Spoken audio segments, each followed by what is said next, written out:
If you ever wondered how it's possible to grow up in Israel, to join the army, and treat Palestinians the way they are treated, I want you to listen to this very important interview from a woman named Abarbanel. While she was born and raised in Israel and joined the army, it wasn't until she lived in Australia for 10 years for her to realize she was brainwashed to hate Palestinians. Now she's a psychotherapist and an activist for Palestinian rights, and listen to what she had to say. Apart from wiping out Hamas, what's Israel's main aim here? Would they occupy more territory, given the scenes that we're seeing today, which reminds many of the Nakba?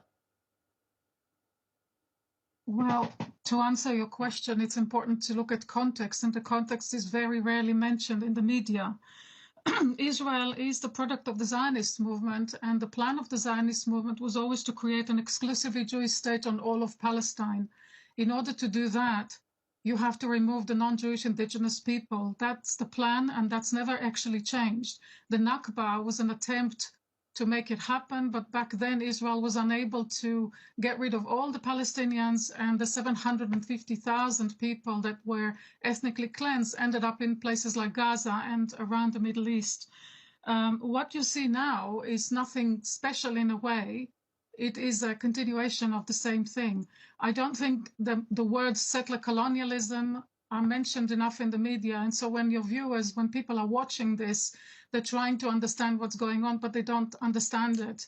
There is an illusion, I think, the media are trying to create that Israel has promoted of symmetry between Israel and the Palestinian people. And there is no symmetry. There is no symmetry between a settler colonizer who is trying to remove the indigenous people and the indigenous people themselves. It's a complete imbalance of power.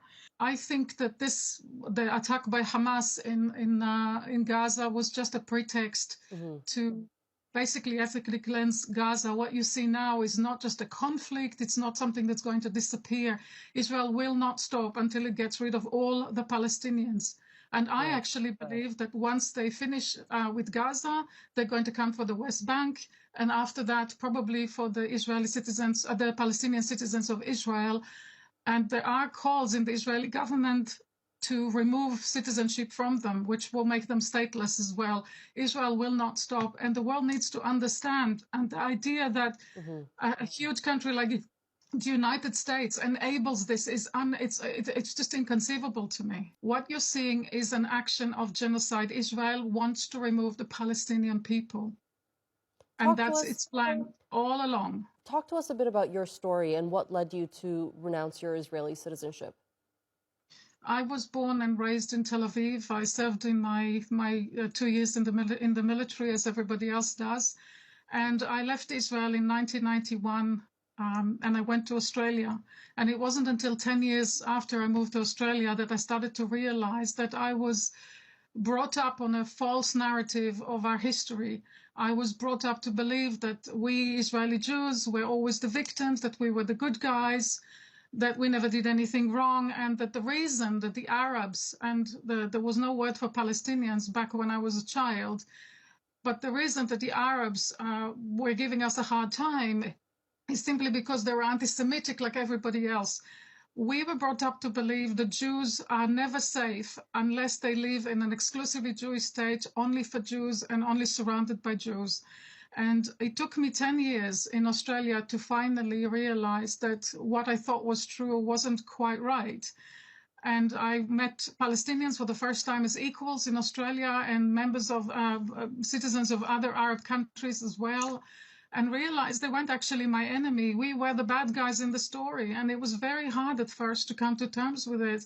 In 2001, I renounced my Israeli citizenship, but even then, I don't think I quite understood the idea of settler colonialism, and that's in fact what we were, what the Israeli Jewish population was doing. But I did eventually, and I've been speaking out to the best of my ability ever since. I was a soldier in the Israeli army. I was a soldier during the Sabra and Shatila massacres.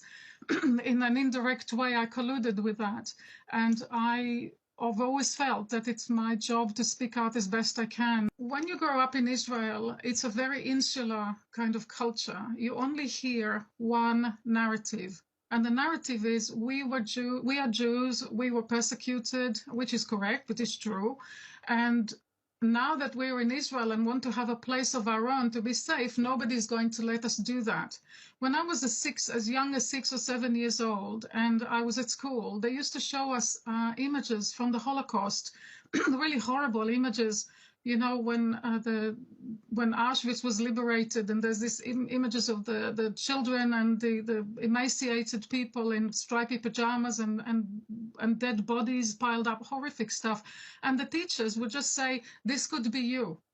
This could be you. The only thing, we are taught that the only thing that stands between you and another Holocaust is Israel, and therefore your whole life needs to be about defending Israel. And the thing is that that's what Israelis really believe. Despite all the evidence, despite the fact that there are more Jews living outside of Israel perfectly safely, Israeli Jews are brought up to believe that everybody's against them. I've been watching the Israeli news, and it's interesting that they are surprised that they get the support they get. They really do believe the world is all against them. I grew up on this. So that's it. It's a kind of a closed system, and Israel is deeply insular. What's going on in the news now is basically just one narrative that confirms and validates what Israelis are always being taught. You have to get out to understand and to open your mind to the fact that it actually doesn't fit the evidence.